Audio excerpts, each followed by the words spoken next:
What's up, guys? This is Coach Grant with First Down Training, and today we're going to be breaking down some of the best route running film I have ever seen. So I hope this video helps you guys out. Hope it could teach you a few new things. But also, fellas, if you are a wide receiver or a quarterback and would like to train with us this offseason, we are going to be traveling out to 8 more states across the country for 2-day-long QB and wide receiver training camps. Next up on our camp tour, we are coming out to Honolulu, Hawaii, and Boston, Massachusetts. Both of those camps are sold out, but then we'll be heading out to Cleveland, Austin, Seattle, Newark, Denver, and Los Angeles. So if you guys would like some more information on how you can attend one of our camps to work with us, check out that very first link in the description below. We'd love to have you out. Again, very first link in that description below to sign up, fellas. Let's get back to this video. So we're going to be looking at some routes here from Ja'Cory Pearson. He's a wide receiver who went to Ole Miss, and this is some of his practice film at Ole Miss. Now, these are some of the best routes that I personally have seen, some great teach tape for you guys to learn from and how to structure different routes, okay? So now, this first route he's going to be running here is a whip route. So this is kind of like a one-step whip route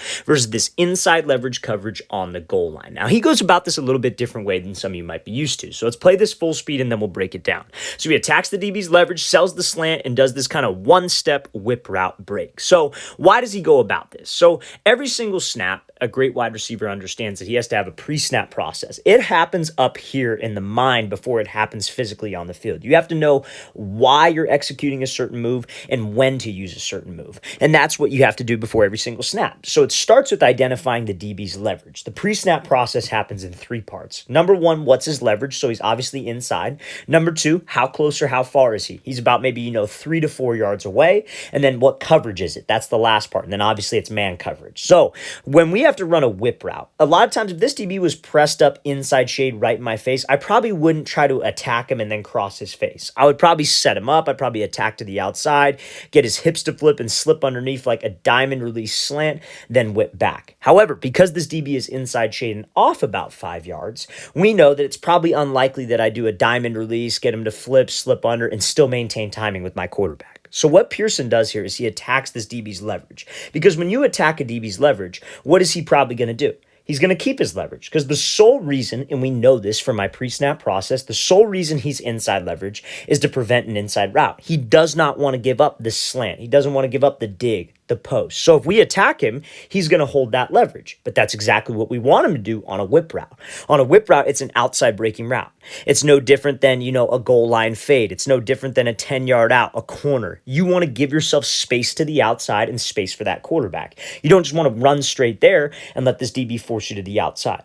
His goal being inside leverage, prevent the inside route, and force you to the outside. So if we threaten him to the inside, that's what's most likely to get him to move. So when he breaks to this slant route, it's still the same principles apply. When it comes down to selling routes, you're focused on 3 things. You're focused on speed, you're focused on body language, and you're focused on your stride. Now, since this is a one-step whip, it's more so about body language and speed. So when he breaks to this slant, what gets this DB to overcommit is maintaining the same type of speed that you would have if you were trying to cross his face on a slant or a drag. A lot of times what wide receivers will do on a whip route, even when it's just like regular coverage situation, like let's say the DB's like 5 yards off, head up, and you're just going to break in front of him. They'll take choppy steps. They'll slow down because they're preparing for the break point. We cannot prepare for the break point. The break point, I have to trust my hips. I have to trust the violence behind my cuts to get me out of the break rather than slow down to prepare for it. Because that change of speed is something we call an indicator. When I'm trying to sell this slant route and cross this DB's face, I want to have 0 indicators, and that's what will get him to crash. So let's play this again. So he comes out here, crashes over the middle, and you see how violent he is with that cut. Because when you guys are moving with some speed, you have to be violent with the change of direction that you have. Like let's say, for example, you're running a comeback route, or let's say it's a post route. At a comeback route, when you drop your hips, it's got to be aggressive because that's the only way that you're going to slow down when running with speed, because we have to sell the route and we got to run hard to sell the route. So you being violent at the break point is what will slow you down. Now let's talk about the post break, right? When you're running on a post and you're running full speed, you're trying to get a DB to bail. We can't be soft with my left foot on the cut. I got to make it a hard cut. So when I'm running a whip route and I'm trying to whip back to the sideline, I got to be violent with my hip drop. I got to be violent with my feet because that's how I can put the brakes on. on. And if we get into this low explosive spot, we're not reaching outside my frame, I'm not striking the ground on my heel, I can be in a very explosive position. People are hesitant on this type of break because they think like, oh, I'm going to hurt myself, I'm going to tear my ACL. Not if you keep your cuts inside your frame. If you're reaching outside your frame, you get this big toe drag, that's when you start you're hurting yourself. When you reach outside your frame and you have improper form on a cut. You have correct form, you can be as explosive and as violent as you want to be. So let's play this again, full speed one more time. This is a great example of how you guys can run this one-step whip versus that inside leverage man coverage where he's sitting at about 4 or 5 yards off. Okay, so now next example here is going to be a slant route versus inside shade press coverage. So anytime, remember, we talked about this. Now, this is a different pre-snap process that we see.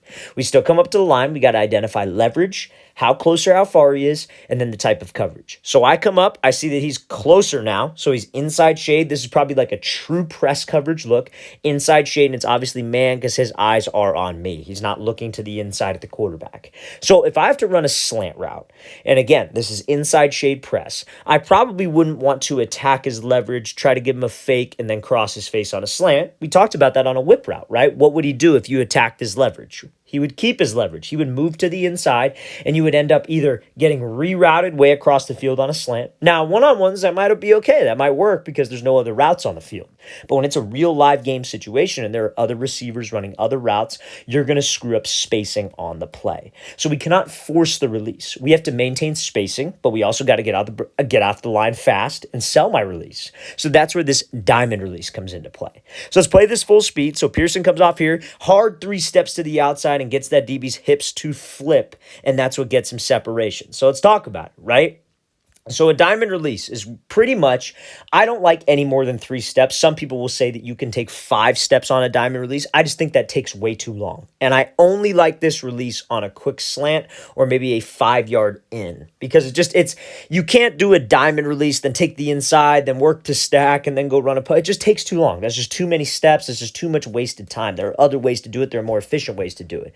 So I only like it on that slant. So it's 3 hard steps to the outside. Now, a lot of people will say you want to go on a 45-degree angle, and that's kind of what Pearson does here. I recommend that you guys don't just commit to a 45. You go right at the DB's outside shoulder and outside hip because I feel like that's more likely to get him to commit. I feel like if you go a little bit too wide sometimes, even if you get this DB to open up, he could just recover and cut off your angle on a slant because we didn't close the space. But luckily, Pearson sells this thing like crazy because on this diamond release, it's just like the whip route. It's just like a sluggo, a post corner. You got to be a salesman. But now we're trying to sell fade. So when we take off for these 3 full steps, what do you think we need? We need to commit my hips and shoulders, aka body language. It needs to actually look like I'm running a fade because that's where a DB is supposed to be watching. He's supposed to be watching your hips, so we have to sell the route with my hips. Not necessarily at the break point dropping. I need to make sure I commit to it.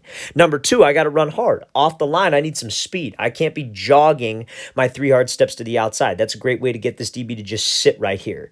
And then last but not least, I need stride. I need to be able to come off the ball, long strides. I need to actually gain ground on this thing. Because a lot of guys on this diamond release will take choppy steps. That's not enough to get a disciplined DB to commit.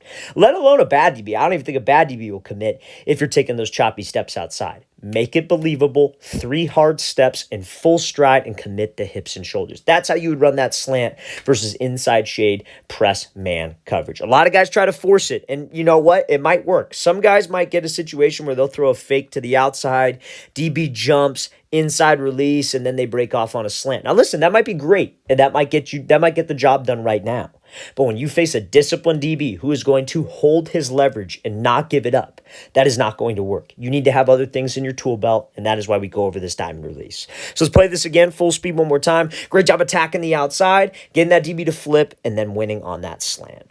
Okay, so now this next example here is going to be a 10-yard out route, and I want to talk to you guys about how you should get skinny on your routes, which Pearson does a great job of. So again, let's go through the pre-snap process. So come up to the line, DB is in press coverage, he's inside shade, right, and he's got eyes on us. Now, normally what you'll see on this type of coverage, and this is why it's a little unique, and this is why you have to have somewhat of an idea of the DB position and why they play certain techniques. But usually when a wide receiver cuts their split down, which means they line up closer to the offensive line.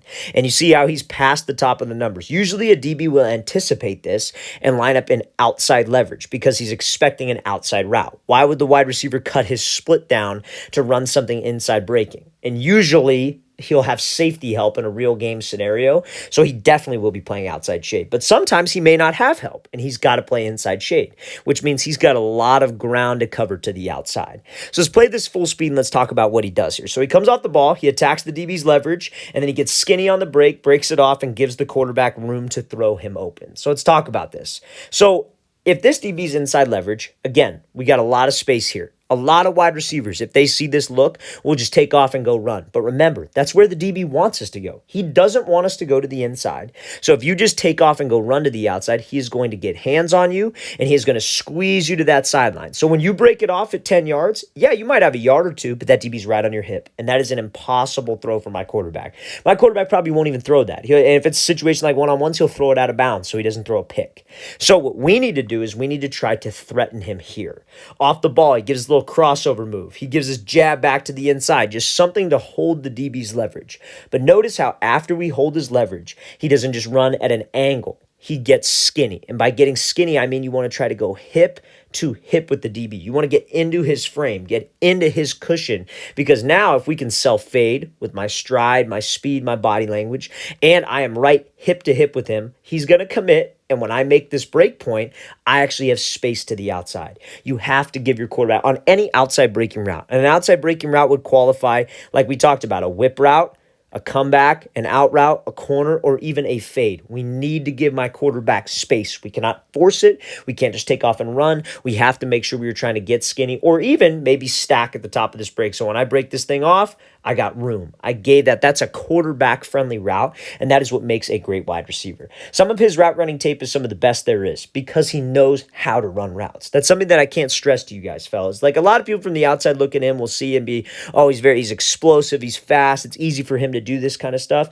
And that's probably not far from the truth. It probably is easy for him to make these breaks. He is very, very fast. But at the end of the day, if you want to play college football, especially at the level that he's playing at, SEC ball, Ole Miss, very, very tough to play. You have to be such a great athlete to play at the Division I level. You have to know what to do. Because if you don't know what to do and you're matching up with an athlete who is just as good of a caliber athlete as you are, and your game plan is just to out-athlete him and run by him, it ain't going to work. That might get you to that level, but it will not work at that level. And that's why you need to know these things, fellas. And again, if you're a guy who's maybe in high school and you're not the fastest guy in the world, you're going up against DBs who are even quicker than you, bigger than you, you have to know these things because that will help you stand out. But also that'll help you be successful on the field because this route running makes up for a lack of speed. You see some of the best route runners in the game usually aren't like, the quickest, the fastest guys. They usually are just very, very calculated, like Justin Jefferson, Devontae Adams. They're great athletes. They're very, very fast. Don't get me wrong.